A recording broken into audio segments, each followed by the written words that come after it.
अस्सलाम वालेकुम व्यूअर्स। आज जो है हमारे पास आया है यूपीएस एक, और उसमें था चार्जिंग का थोड़ा इशू था, ओवर वोल्टेज हो रहे थे। जो लोग काम करते हैं उनको तो खैर अंदाज़ा होगा इस चीज़ का कि चार्जिंग की कट ऑफ कहाँ से होती है। ऐसी एक समझ लें कि रिपेयर मैं कर रहा था, तो मैंने कहा चलो मैं वीडियो बना लूँ अपने व्यूअर्स के लिए कि हमने चार्जिंग को कट ऑफ तरह कराया। ये चार्जिंग जो है ना, इसमें जो बैटरी है वो 15 वोल्ट तक जा रही थी, और बार बार जो है ना वो वोल्टेज ऊपर जाएं फिर नीचे जो है ना कट ऑफ हो जाए। 15 वोल्ट तकरीबन 15.2 तक जा रहा था, तो वो ऊपर जाए फिर नीचे जाए ऊपर ने, बड़ा इसमें ना हेक्टिक पोजीशन थी। और इसकी जो ये वाली साइड है ना, ये गर्म भी हो रही थी। जो डायोड है ना, ज़ाहिर बात है कि जब बार बार कट ऑफ होगा, बार बार चार्जिंग पे जाएगा तो इश्यूज़ तो होते हैं। तो अभी माशाल्लाह से ये बिल्कुल सेट हो गया है। मैं बताता हूँ इसमें मैंने क्या किया है। ये देखें वोल्टेज वगैरह, बैटरी का जो है करंट भी काफ़ी कम है इस वक्त, और इस वक्त तकरीबन 14 वोल्ट पे बैटरी जो रुकी हुई है। तकरीबन 1.5 पौने 2 एम्पेयर से बैटरी इस वक्त चार्ज हो रही है, और उम्मीद है कि 14.1 14.2 तक जाके ये कट ऑफ हो जाएगा। तकरीबन ये 1 घंटा 1.5 घंटे से भी चार्जिंग पर लगा हुआ है। तो मैंने वीडियो बना रहा हूँ मैं, ताकि बाकी लोगों के लिए भी आसानी हो जाए। थोड़ा सा मैं चीज़ों को आगे पीछे करता हूँ और फिर मैं दिखाता हूँ कि रेजिस्टेंस कौन सी चेंज की है, और वोल्टेज मैं दिखाना चाह रहा हूँ कि अभी इस वक्त जो ऑपरेटिंग जो वोल्टेज हैं, यानी कि जो चार्जिंग के वोल्टेज हैं, वो इस वक्त कितने आ रहे हैं। और ये अच्छा मैं बता दूँ, ये होमेश टाइप का ही यूपीएस है। नाम तो बहुत सारे आते हैं इसमें, मुख्तलिफ़ नामों से आता है। तो ये जो है हमारे पास जो यूपीएस है, ये है पावर सोल्यूशन। ये देखें पावर सोल्यूशन है, इस तरह से इसका फ्रंट है। ये भी खोला हुआ है पूरा, तो इस वजह से मैं जी जनाब, तो थोड़ा सा एक साहब आ गए थे, इसकी वजह से मुझे वीडियो पॉज करनी पड़ी।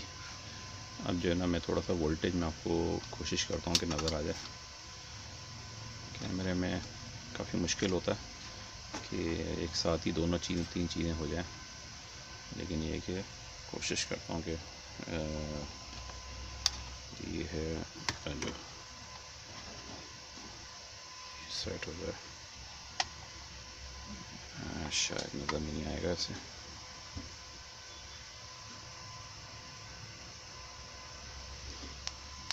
मुझे लग रहा है हाथ में ही पकड़ना पड़ेगा, या यहाँ रख के देखते हैं। हाँ, यहाँ शायद ऐसे आ गया। 1 मिनट, थोड़ा सा एडजस्ट करना पड़ता है चीज़ों को, लेकिन ये अभी भी काफ़ी ही ढकने हैं मेरे पास, बड़े काम आते हैं ढकने भी। अब शायद नज़र आ जाए। तो मैं इसके वोल्टेज वगैरह चेक करता हूँ। मैं कैपेसिटर पे रख के चेक कर लेता हूँ कितने वोल्ट आ रहे हैं। ये आ रहे हैं 14.36। हमारा मीटर भी थोड़ा सा है, और फिर मामूली सी वेरिएशन होती है, लेकिन ये आ रहे हैं इस वक्त 14.36 वोल्ट। ठीक है ना, केबल भी ओरिजिनल लगी हुई नहीं है, इस वजह से वोल्टेज की थोड़ी सी इसमें रहेगी। अच्छा, अब मैं इसका दिखा देता हूँ करंट, कि बैटरी का करंट कितना इस वक्त कंज्यूम हो रहा है, यानी कि कितने से चार्ज हो रही है। किलोमीटर लगा के इसको मैं आपको दिखाता हूँ। मीटर को रखते हैं एम्पियर पे, और इसको लगाते हैं डीसी पे, फिर देखते हैं कितना करंट आ रहा है।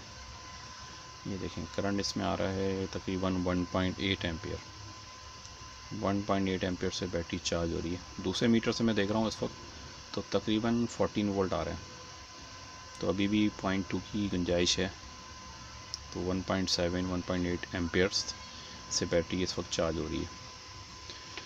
अच्छा, किया क्या था ये भी मैं बताता हूँ आपको कि इसमें क्या किया था।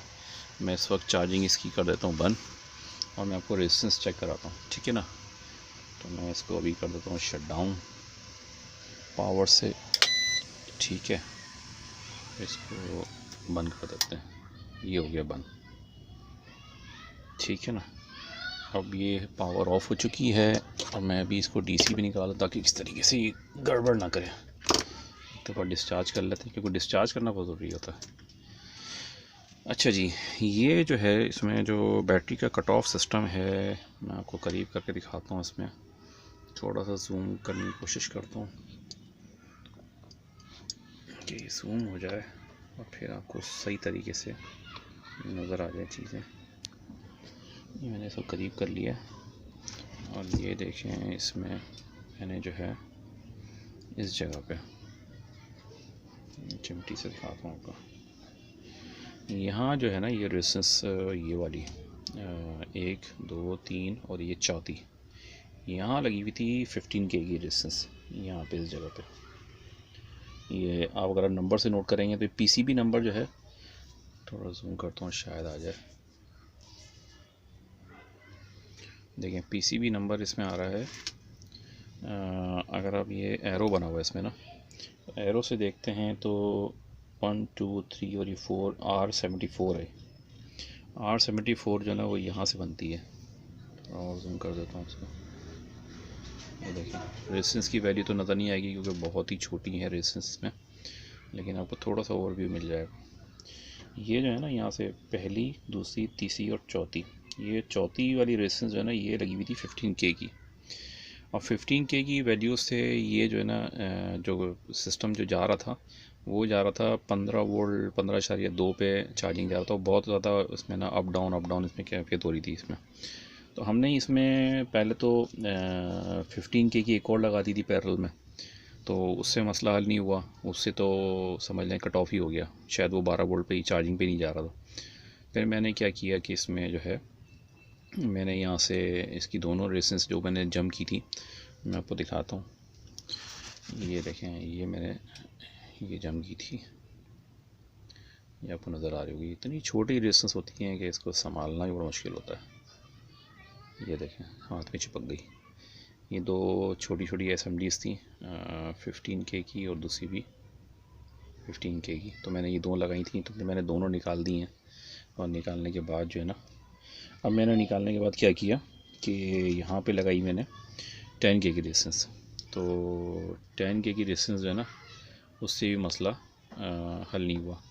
तो मैंने अब ये दो रेजिस्टेंस लगाई हैं, एक लगाई है 10K की और एक लगाई है 2.2K की। तो तकरीबन ये 12.2K बन रहा है यहाँ पे इस जगह पे।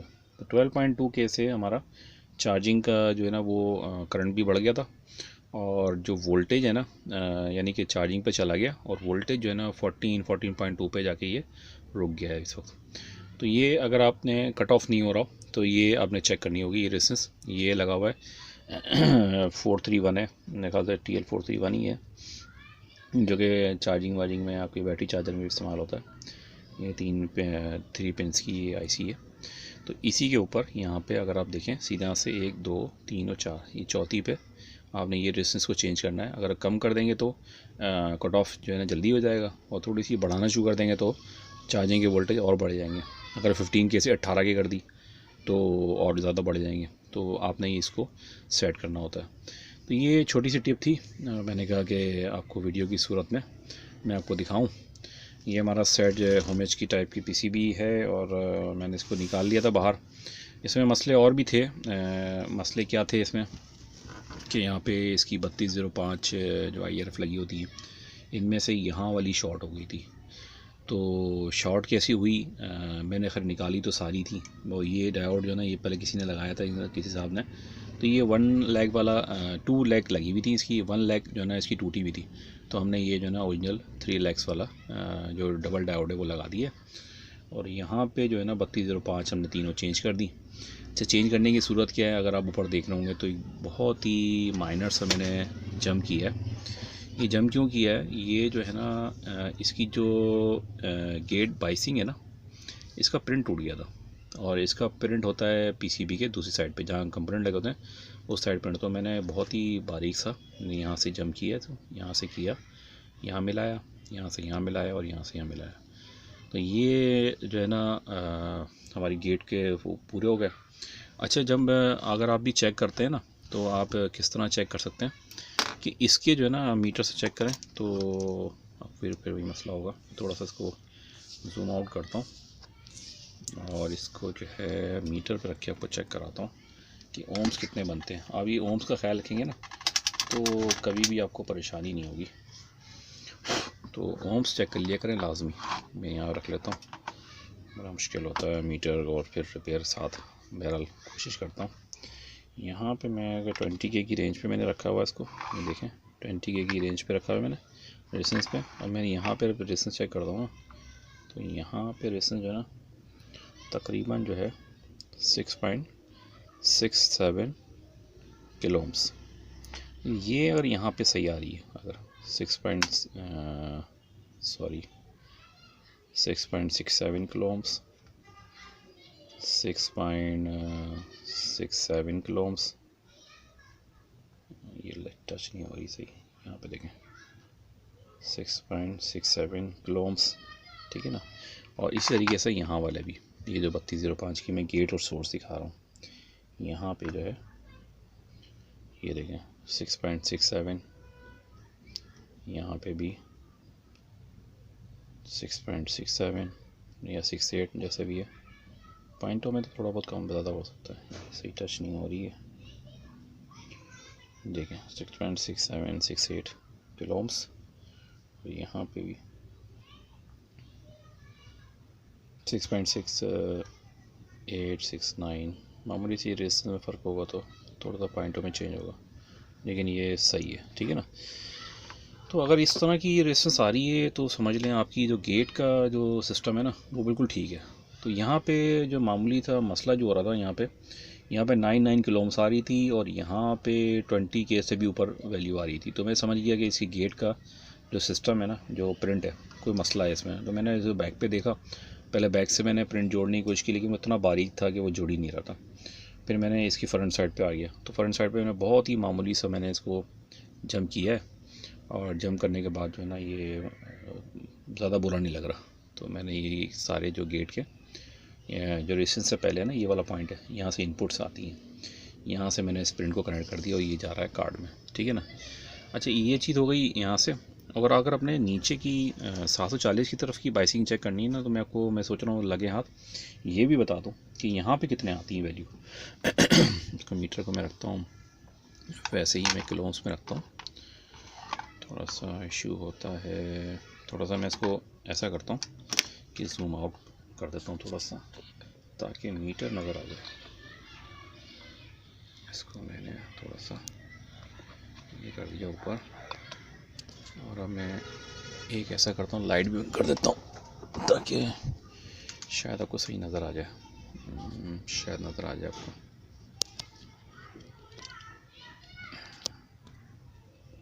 ठीक है ना। अच्छा, यहाँ पे हम चेक करते हैं, ये जो 740 वाली गेट है, गेट और सोर्स, यहाँ पे चेक करते हैं यहाँ कितनी आ रही है। तो पहले लैंप वाला मॉसफेट यहाँ पे देखते हैं किलो ओम्स में कितना आ रहा है।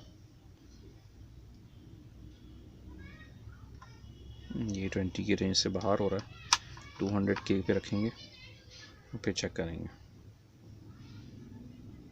तो ये आ रही है 49 किलो ओम्स, 49 किलो ओम्स। थोड़ा सा मैं नीचे कर देता हूँ ताकि आपको नज़र आ जाए।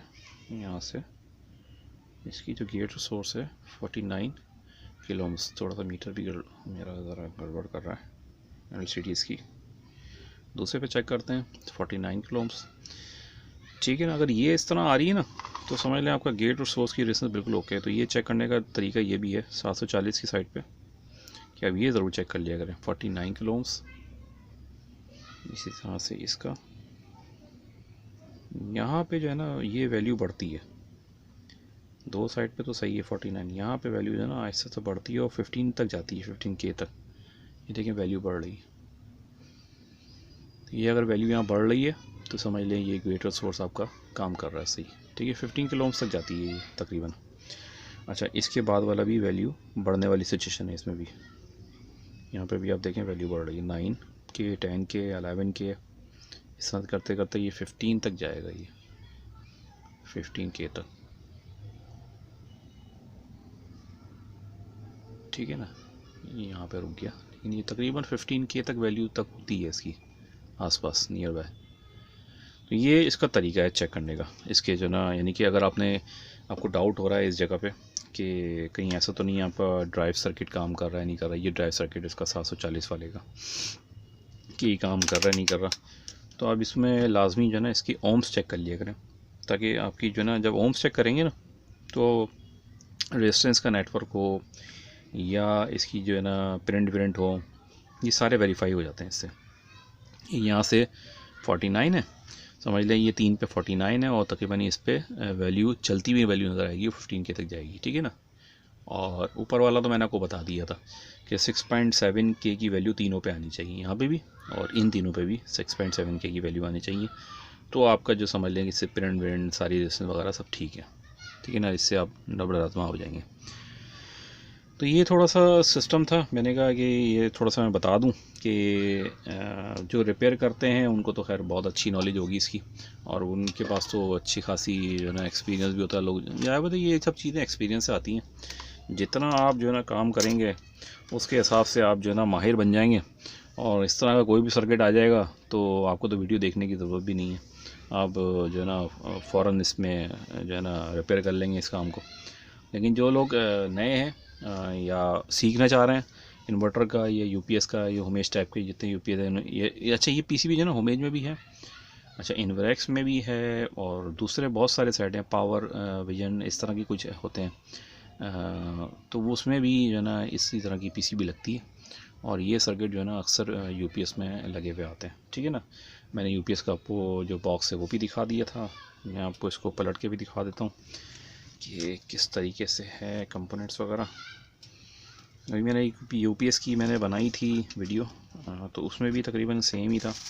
यहाँ मैंने थैलियाँ बांध ली ताकि ये डीसी आपस में शॉर्ट ना हो, आपको टेपिंग करें फिर आप निकालें तो उससे बेहतर है कि आप उसमें थोड़ा सा आप थोड़ी सी प्लास्टिक की रैपिंग इसमें कर सकते हैं। मैंने रैपिंग की है ताकि ये प्लस माइनस आपस में शॉर्ट ना हो। अब मैं इसको निकाल दूँगा क्योंकि मेरी टेस्टिंग हो गई कंप्लीट।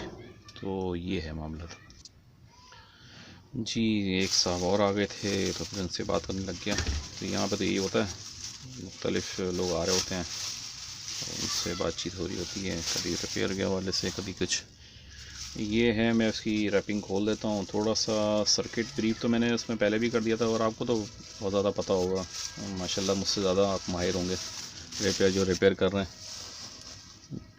ठीक है ना। तो ये है चार्जिंग का जो है ना चॉपर है, जैसे चार्जिंग वगैरह होती है बैटरी की, तो बैटरी की चार्जिंग के लिए तरबत है उसकी पूरी जो है ना सिस्टम जो है, जो यानी कि जो चार्जर होता है अर्थ है, जो समझ लें कि मैं भी भूल जाता हूँ, इसकी एक आईसी होती है 3843 नंबर है इसका। तो 3843 आईसी होती है, मेरे ख्याल से यही वाली होगी 3843। तो ये जो है ना चार्जिंग करती है, इससे ये स्विचिंग बनाती है। और यहाँ इसका लगा हुआ है मॉसफेट चार्जिंग का, और इसमें जो मॉसफेट लगा हुआ है कि 3878 लगा हुआ है इसमें। अच्छा, एक मॉसफेट का मतलब है कि चार्जिंग जो करंट है इसका 10 एम्पेयर का है, ठीक है ना। इससे ज़्यादा पे आप ना जाएं, ना बहुत ज़्यादा बड़ी बैटरी लगाएं। 150 पौने 200 एम्पेयर की बैटरी इसके लिए इनफ है, आप 10 एम्पेयर की चार्जिंग के लिए। तो ये जो है ना यहाँ से स्विचिंग करवाती है आईसी से, यहाँ मॉसफेट पे स्विचिंग आती है, यहाँ से चॉपर इसका ऑन होता है। इसके बाद एक डायोड लगा हुआ है जो मैं आपको बता रहा था, डबल डायोड, वो डायोड इस पे लगा होता है, और वहाँ से डीसी जो है प्लस माइनस यानी कैपेसिटर से होती हुई, ये जो कैपेसिटर्स हैं यहाँ से फ़िल्टर होती हुई चली जाती है इन प्लस माइनस पे। बाकी आउटपुट्स के लिए इन्वर्टर के ये है इसका चॉपर, यहाँ से 3205 इसको ड्राइव है, यहाँ से जो है ना स्विचिंग करती है इसको, और ये चॉपर से निकल के डीसी बनती है। चॉपर से पहले यहाँ से रेक्टिफिकेशन होती है, रेक्टिफिकेशन के बाद डीसी आ जाता है 740 के ड्रेन और सोर्स, जिस तरह से एच ब्रिज बना हुआ होता है, एच ब्रिज बना हुआ है ये। और यहाँ से फिर स्विचिंग, और अच्छा इसकी स्विचिंग जो है ना ये ड्राइव कार्ड से हो रही है, और ड्राइव कार्ड स्विच कर रहा है कहाँ से, सिस्टम से। सिस्टम जो आईसी है वो ड्राइव कार्ड को सिग्नल देती है, और ड्राइव कार्ड जो है ना 740 को ड्राइव करता है, और यहाँ से फिर आउटपुट आ जाती है। आउटपुट यहाँ से आ रही है, ठीक है ना, इस जगह से हमें आउटपुट मिल जाती है, और ये इनपुट साइड है। तो ये है, बहुत ज़्यादा कॉम्प्लिकेटेड नहीं है। ये यूपीएस की थी, उम्मीद है कि आपको अच्छी लगी होगी ये वीडियो। कोशिश करते हैं कि हर वीडियो में कुछ ना कुछ आपको इन्फॉर्मेशन दी जाए, ताकि आप कुछ सीखें, कुछ लोगों को भी सिखाएं। देखें, जब आप सीख रहे होते हैं तो आप ये भी जहन में रखें कि हर चीज़ आप अपने तय ना रखें क्या सीख लिया तो बस हमारा ही हो गया। कुछ सिखाने की कोशिश भी करें, जितना आप सिखाएंगे तो आप समझ लें आपको भी इसका सवाब मिलेगा, और सवाब की नीयत से ही काम करें। उम्मीद है कि जो है ना आपको इस चैनल से बहुत फ़ायदा मिल रहा होगा। अपनी कीमती राय से आगाह करा करें, लाइक सब्सक्राइब और शेयर करें। और ग्रुप में आना चाहते हैं रिपेयर के हवाले से, अगर आप रिपेयर का काम करते हैं और चाहते हैं कि निगोशिएशन हो रही है, डिस्कशंस हो रही हैं, उसमें हिस्सा लें, तो हमारा एक व्हाट्सएप ग्रुप है, उसकी जो है ना जो डिटेल्स हैं, वीडियो की डिटेल में जाएं आप, और वहाँ से व्हाट्सएप पे क्लिक कर लें तो आप डायरेक्ट ग्रुप में आ जाएंगे। उसकी कोई चार्जेस नहीं है, फ्री ऑफ कॉस्ट है। उसमें आप डिस्कशन करें, अपनी भी राय दें, दूसरों से भी राय लें। तो एक बड़ा मामलात, अच्छे मामलात हैं वहाँ, सब दोस्तों की तरह आपस में लोगों की हेल्प हो रही है, तो आप भी इसका हिस्सा बन सकते हैं। आज की वीडियो यहीं तक है। ओके, अल्लाह हाफिज़।